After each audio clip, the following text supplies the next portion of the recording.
So welcome to my YouTube channel. आज हम बात करेंगे, एक क्वेश्चन डिस्कस करने जा रहे हैं CSIR NET June 2022 part B. Question is a complex analysis and बहुत बड़ा नहीं है, सिंपल क्वेश्चन है। अगर आप नेट की प्रिपरेशन कर रहे हैं तो ये क्वेश्चन आप इजीली कर सकते हैं, इसमें कोई दिक्कत की बात नहीं है, ठीक है।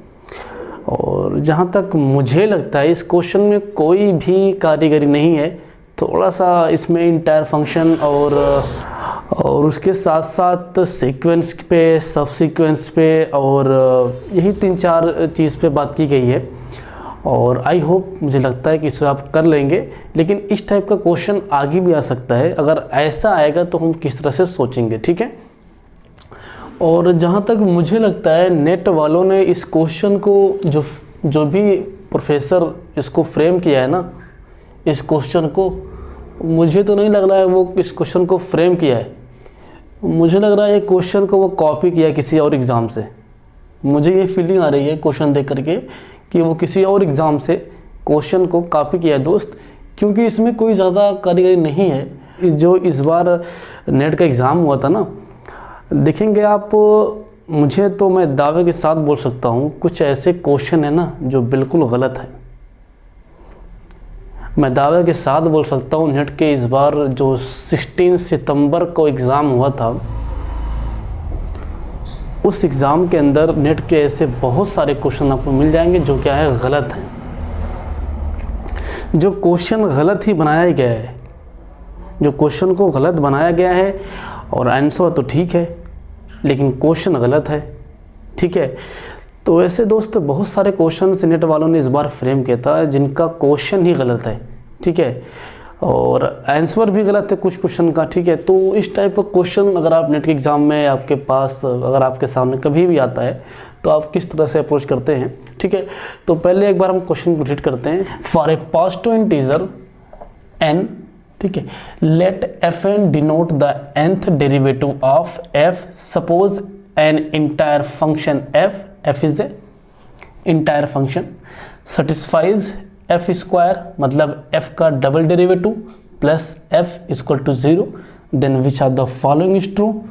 fn 0, ये आपकी सीक्वेंस बन गई। n is a convergent, limit fn 0 n times to infinity equal to -1, limit n times to infinity fn 0 equal to 1। और fn का मॉड है, ठीक है, सीक्वेंस है, वो हैज़ ए कॉन्वर्जेंट सब सीक्वेंस, मतलब इसके पास एक ऐसा सब सीक्वेंस है जो कॉन्वर्जेंट है। ये आपका ऑप्शन 4 है।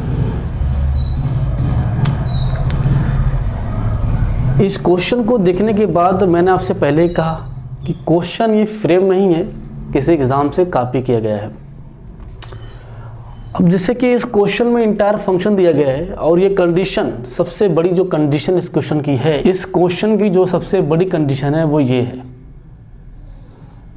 सारा काम इसी पे होगा। इस क्वेश्चन का दो सबसे बड़ी कंडीशन क्या है कि एक तो इंटायर फंक्शन और दूसरा ये condition f square plus f equal to 0, where f square is a double derivative of f। तो ये दो क्वेश्चन है। तो अगर मैं काउंटर एग्जाम्पल की बात करूं, अगर इसके सॉल्यूशन की बात करें,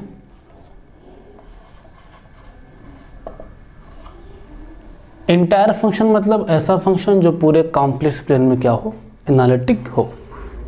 कोई भी फंक्शन आपका है अगर पूरे कॉम्प्लेक्स प्लेन में एनालिटिक है तो फिर आपका वो क्या है, इंटायर फंक्शन हो जाएगा। ये क्या होती है, इसकी डेफिनेशन होती है। काउंटर एग्जाम्पल क्या है कि इंटायर फंक्शन ऐसा हो जो इसको सेटिस्फाई करे। तो if you take the counter example f of x equal to 0, sorry यहाँ पे x नहीं दोस्त, यहाँ पे fz की बात चलती है, ठीक है, fz इक्वल टू 0, इसका आप nth डेरिवेटिव करेंगे आपको 0 मिल जाएगा। इसका आप अगर nth डेरिवेटिव करते हैं nz इक्वल टू क्या आएगा, 0 आएगा, और इसकी लिमिट निकालते हैं तो 0 आएगा n पे। तो इन्होंने ऑप्शन सेकंड और थर्ड में क्या है, -1 और 1 आएगा, ऐसा तो बिल्कुल नहीं है, ठीक है। तो इस काउंटर एग्जाम्पल से ये दो ऑप्शन डिस्कार्ड हो गए। अब दूसरी बात, ये जो आपका ऑप्शन फर्स्ट और फोर्थ है, पार्ट बी का क्वेश्चन आपका है, तो कम से कम एक ट्रू होगा, कम से कम एक क्या, एक ही ट्रू होगा दोस्त, ठीक है।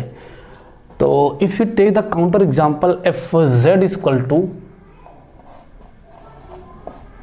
कॉस जेड, क्या कॉस जेड, इसका डेरिवेटिव करते हैं तो मेरे ख्याल से एफ डैश जेड आएगा, वो क्या हो जाएगा माइनस साइन जेड, और आप निकालेंगे ज़ीरो तो आपको ज़ीरो मिल जाएगा, यहाँ पे एफ ज़ीरो तो ज़ीरो। फिर करते हैं एफ डबल डैश, तो आपको मिल जाएगा माइनस कॉस जेड, ठीक है। फिर करते हैं 3 तो ज़ीरो, मतलब क्या निकल के आया, एक बार ऑड तो ज़ीरो, इवन तो -1, ऑड 1 2 3 तो -1 + 1 मतलब। तो यहाँ से जो कंक्लूज़न निकल के आया, इसको मैं थोड़ा इरेज करता हूँ, ये लीजिए। तो यहाँ से दोस्त जो कंक्लूज़न निकल के आया FN 0 का, वो दोस्त ये है क्या, अगर n आपका इवन हो गया, n अगर इवन हो गया, अगर आपका जो n है वो इवन हो गया, तो इवन के लिए क्या बनना है, -1n हो जाएगा, ठीक है। और अगर n आपका ऑड हो गया तो 0 हो जाएगा, ठीक है। तो जो आपकी सीक्वेंस है ये कॉन्वर्जेंट है क्या, बिल्कुल नहीं है, ये आपकी सीक्वेंस कॉन्वर्जेंट है ही नहीं, ठीक है। ये आपकी जो सीक्वेंस है ये कन्वर्जेंट नहीं है। इसका क्या है, इसकी जो लिमिट पॉइंट्स आएंगे वो 3 आ जाएंगे, 0 और 1 और -1। और कोई भी अगर सीक्वेंस कन्वर्जेंट होगा तो उसके पास जो लिमिट पॉइंट आएंगे हमेशा यूनिक आएगा, लिमिट पॉइंट और लिमिट भी दोनों यूनिक आएगा। तो यहाँ पर तो 3 आ रहे हैं, तो ये आपका ऑप्शन फर्स्ट बोल रहा है कन्वर्जेंट है, ऐसा तो बिल्कुल नहीं है। अब 3 ऑप्शन डिस्कार्ड हो गए, चौथा आपका ऑटोमेटिक ट्रू हो जाएगा। ये दोस्त लॉजिक्स हैं और ये इस हिसाब से दोस्त सोच सकते हैं। अब देखिए मैंने एक काउंटर एग्जांपल लिया था वो ट्रिवियल, और ये आपका एक z cos z entire function तो है ही है, इसमें कोई आपत्ति नहीं है। तो इस हिसाब से दोस्त आप सोच सकते हैं। और ऐसे क्वेश्चन एग्जाम नेट के एग्जाम में आते हैं, कोई ज़्यादा टफ नहीं आता है। और अब तो क्वेश्चन दोस्त कॉपी कर रहे हैं, है ना, अब तो कोई मज़ा नहीं है दोस्त। और क्वेश्चन भी गलत दे रहे हैं तो उसका आंसर भी अगर आप सही देते तो मानते नहीं हैं। ठीक है दोस्त, ऐसे ही चल रहा है मामला। Thank you for watching this video.